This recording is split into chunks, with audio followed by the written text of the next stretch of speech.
के लिए चलते हैं असम। तकरीबन 1665 अहोम राज्य में कौन बनेगा बोरफुकन? ये महत्वपूर्ण प्रश्न राजा चक्रध्वज सिंघा ने अपने मंत्रियों और प्रधानमंत्री अतन बुरागोहेन को पूछा। काफी विचार विमर्श के बाद सभी की नजर एक व्यक्ति पर पड़ी, लसित।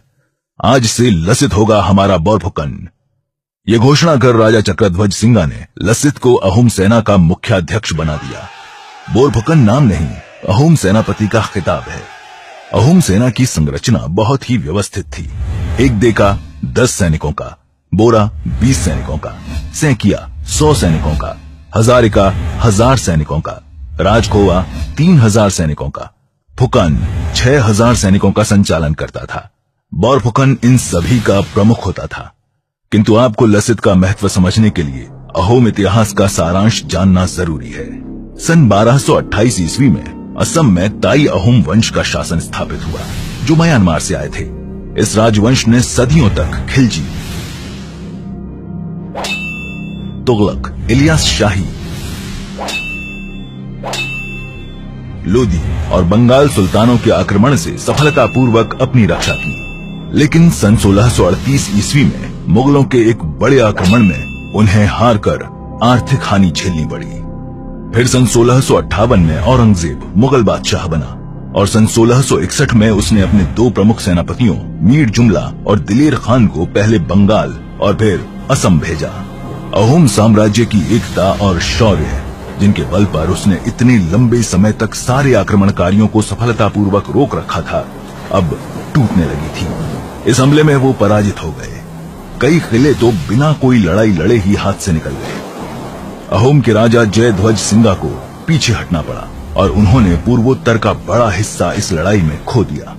उनको एक अपमानजनक संधि के लिए राजी होना पड़ा, जिसमें न सिर्फ राज्य, धन, भूमि, युद्ध के हाथी, बल्कि अपनी 6 साल की बेटी को भी मुगल हरम में देना पड़ा। इस पराजय और अपमान के कारण राजा जयध्वज सिंघा को बहुत बड़ा सदमा पहुंचा और जल्द ही उनकी मृत्यु हो गई।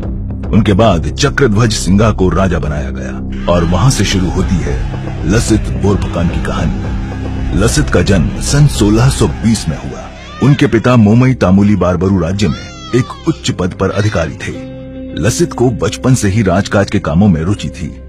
अपने परिश्रम से वो जल्दी ही 16 धारा बरुआ यानी शाही शॉल धारक बन गए, जो कि राज्य का प्रधान सचिव होता है। समय के साथ उन्हें कई और महत्वपूर्ण पदों पर आसीत किया गया, जैसे राजकीय घोड़शाला का अधीक्षक, राजा की सुरक्षा व्यवस्था का अधीक्षक इत्यादि। बोरफुकन बनने के बाद उनके सामने बहुत चुनौतियां थी। एक तरफ मुगलों की विशाल और संगठित सेना, जिनके पास शाइस्ता खान और दिलेर खान जैसे अनुभवी सेनापति थे, तो दूसरी तरफ अहोम की निराश और विभाजित सेना। अगले 4 सालों तक उन्होंने पूरा ध्यान सेना के निर्माण और अस्त्रों को जुटाने में लगाया। नए सैनिकों की भर्ती, जल सेना के लिए नौकाओं का निर्माण, युद्ध के हथियारों की आपूर्ति, तोपों का निर्माण, किलों के लिए मजबूत रक्षा प्रबंध इत्यादि। इन सब तैयारियों की मुगलों को भनक तक नहीं लग पाई, क्योंकि साथ में दोस्ती का दिखावा चलता रहा। ये राजनीतिक सूझबूझ और दूरदर्शिता का अत्यंत उत्तम उदाहरण था। सन 1667 में गुवाहाटी का फौजदार रशीद खान को बदलकर फिरोज खान को नियुक्त किया गया। वो बहुत ही अय्याश किस्म का व्यक्ति था। उसने चक्रध्वज सिंघा को सीधे सीधे असमिया लड़कियों को अपने पास भेजने का आदेश दिया। इस घटना ने आग में घी डालने का काम किया और लोगों को मुगलों के खिलाफ लड़ने के लिए जोश दिलाया। लसित ने गुवाहाटी के किले को मुगलों से छीनने का निर्णय लिया। उनके पास एक शक्तिशाली और निपुण जल सेना थी और साथ ही जासूसों का जाल था। हाँ, लेकिन कमी थी तो घुड़सेना की। घेराबंदी करने के महीनों बाद तक भी गुवाहाटी को स्वतंत्र नहीं करा सके, जिसकी रक्षा इटाकुली का किला कर रहा था। अंत में उन्होंने दूसरी योजना बनाई, जिसमें इस्माइल सिद्दीकी उर्फ बाग हजारिका के नेतृत्व में 10-12 सिपाहियों ने रात के अंधेरे का फायदा उठाते हुए चुपके से किले में प्रवेश कर लिया और मुगल सेना की तोपों में पानी डाल दिया। अगली सुबह ही लसित ने इटाकुली किले पर आक्रमण कर उसे जीत लिया और एक बार फिर से गुवाहाटी ने आजादी की सांस ली। जब औरंगजेब को इसके बारे में पता चला तो वो गुस्से से तिलमिला उठा। उसने मिर्जा राजा जयसिंह के बेटे राम सिंह को 70,000 सिपाहियों की बड़ी सेना के साथ लसित से लड़ने भेजा। दिलचस्प बल गंवाए किलों की सुरक्षा मजबूत करने के लिए सारे जरूरी इंतजामों को चालू कर दिया। एक बार उन्होंने अपने ही मामा को लापरवाही के कारण सिपाही की जान को जोखिम में डालते हुए पकड़ा और तुरंत ही उनका सिर कलम करवा दिया। उनका कहना था कि चाचा मामा देश से बड़े नहीं होते। इस घटना ने लसित बोरफुकन को अपने ही सिपाहियों की नजरों में उठा दिया। सबको यह विश्वास होने लगा कि मुगलों से सामना करना नामुमकिन नहीं है। अहोम सेना जब तक छापामार या गुरिल्ला युद्ध कर रही थी, तब तक राम सिंह पर भारी पड़ रही थी। राम सिंह ने फिर कपट का प्रयोग किया। लसित से नाराज सेना प्रमुखों को गद्दारी के लिए पैसों का लालच देकर अपनी ओर करने में कुछ हद तक सफल भी हुआ। फिर उसने अहोम सेना को खुले युद्ध के लिए उकसाया। लसित को पता था कि खुले युद्ध में मुगलों से जीत पाना असंभव है, क्योंकि उनके पास बेहतरीन घुड़सेना है।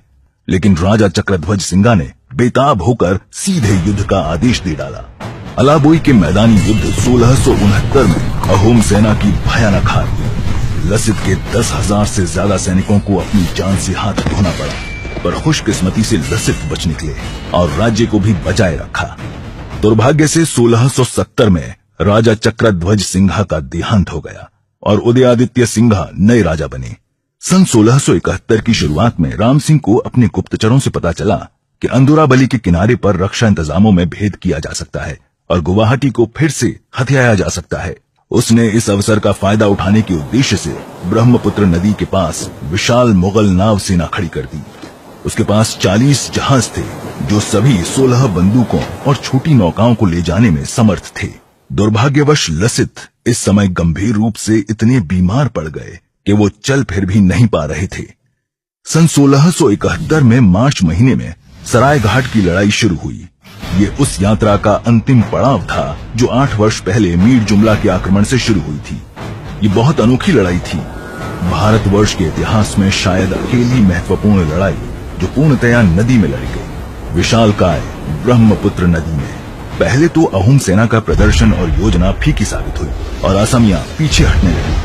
जब लसित को इसके बारे में पता चला तो उन्होंने अपने वैद्य और ज्योतिष दोनों की इच्छा के विरुद्ध जाकर लड़ने का निर्णय लिया। उनका कहना था कि मुझे अकेला भी लड़ना पड़े तो मैं लड़ूंगा। जल में जो त्रिभुज बन गया था, कामाख्या मंदिर, अश्वक्लांता के विष्णु मंदिर और इटाकुली किले के बीच, उसमें घमासान लड़ाई हुई। असमिया सेना ने अपनी सालों की तैयारी और युद्ध की दक्षता का पूरा उपयोग किया।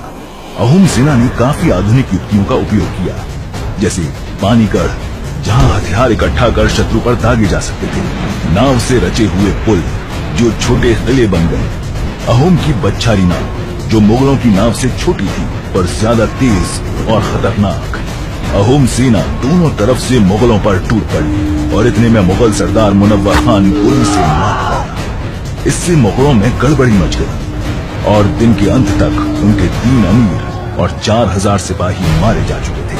मुगल सेना पूरी तरह से बर्बाद होकर मानस नदी के पार भाग चुकी थी। सरायघाट की जीत ने जो आधारशिला रखी, उसकी बदौलत आगे आने वाले राजाओं जैसे कि रुद्र सिंह ने असम का खूब सांस्कृतिक और आर्थिक विकास किया, बहुत सारे मंदिरों का निर्माण करवाया।